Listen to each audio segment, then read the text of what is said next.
નમસ્તે મિત્રો, મિથોલોજી ભારતમાં તમારું સ્વાગત છે. ચાલો આપણે આપણી સંસ્કૃતિ અને વારસા વિશે વધુ જાણીએ. નમસ્કાર. આજે આપણે એક એવા વિચાર પર વાત કરવાના છીએ જે ઇતિહાસના મહાન ઘડવૈયાઓનો પાયો રહ્યો છે. વિચાર એ છે કે ગમે કેટલા પડકારો કેમ ના આવે, વિજયનો માર્ગ હંમેશા ખુલ્લો જ હોય છે. આ આખી સફર દ્રઢતા અને ક્યારે હાર ન માનવાની ભાવના વિશે છે. તો ચાલો આ રહસ્યને સમજીએ. ક્યારે એવું બન્યું છે કે કોઈ લક્ષ્ય તરફ આગળ વધતા હોઈએ અને અચાનક એવું લાગે કે જાણે સામે એક દિવાલ આવી ગઈ છે.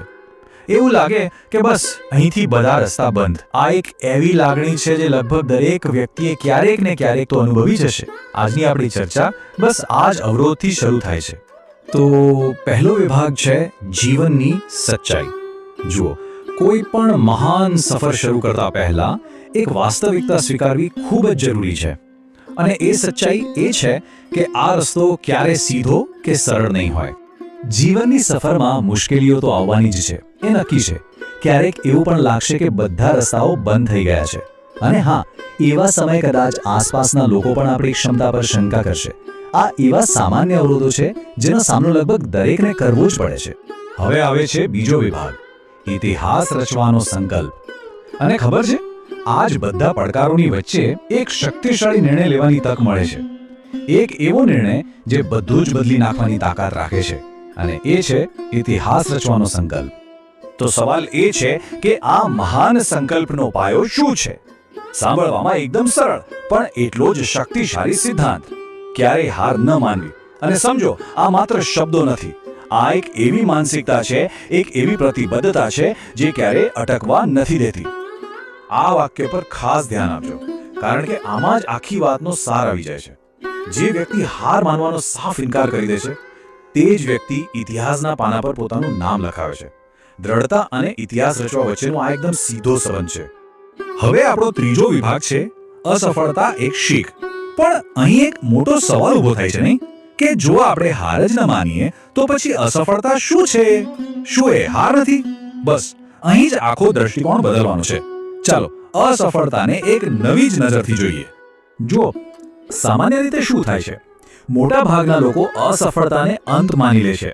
એમને લાગે છે કે જો નિષ્ફળ ગયા તો બસ રમત પૂરી, રસ્તો અહીં જ પૂરો થઈ ગયો. આ એક બહુ જ મર્યાદિત અને નિરાશાજનક વિચાર છે.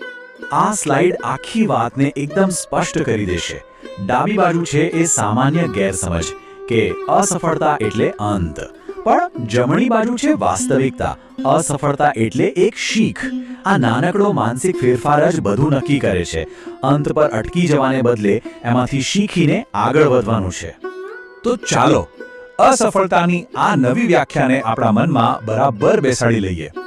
અસફળતા એ રસ્તાનો અંત બિલકુલ નથી, પરંતુ એ તો સફરમાં મળેલો એક પાઠ છે. એક એવી શીખ છે જે આપણને બતાવે છે કે આગળ શું નથી કરવાનું અને શું સુધારવાનું છે. ચાલો હવે ચોથા વિભાગ પર જઈએ, જીતનો રસ્તો. સારું, આપણી માનસિકતા તો બદલી દીધી, પણ સવાલ એ છે કે આ જીતના રસ્તા પર ચાલવા માટે રોજ શું કરવું જોઈએ? ચાલો જોઈએ કે આ વિચારને અમલમાં કેવી રીતે મૂકી શકાય. જીતનો રસ્તો આ 3 દૈનિક સંકલ્પોથી જ બનેલો છે. પહેલું, પોતાના લક્ષ્ય પર અતૂટ વિશ્વાસ રાખવો. બીજું, એ લક્ષ્ય માટે સતત મહેનત કરતા રહેવું. અને ત્રીજું અને સૌથી અગત્યનું, દરરોજ પોતાની જાતને ગઈકાલ કરતા થોડીક વધુ સારી બનાવવી. બસ આ 3 પગલાં જ જીત સુધી પહોંચાડે છે. અને હવે અંતિમ વિભાગ, આપણી નવી ઓળખ. કારણ કે જ્યારે આ રસ્તા પર સતત ચાલતા રહીએ છીએ ને, ત્યારે એક અદ્ભુત પરિવર્તન આવે છે. માત્ર પરિણામો જ નહીં, પણ આપણી ઓળખ પોતે જ બદલાઈ જાય છે. આ આખી સફરનું અંતિમ અને સૌથી શક્તિશાળી પરિણામ છે. જ્યારે સતત પ્રયત્નો પછી જીત મળે છે, ત્યારે લોકો પ્રયત્નોને કદાચ ભૂલી જાય છે. તેઓ આપણને આપણી જીતથી જ ઓળખે છે. અને એક દિવસ એવો આવે છે કે આપણી જીત જ આપણી ઓળખ બની જાય છે.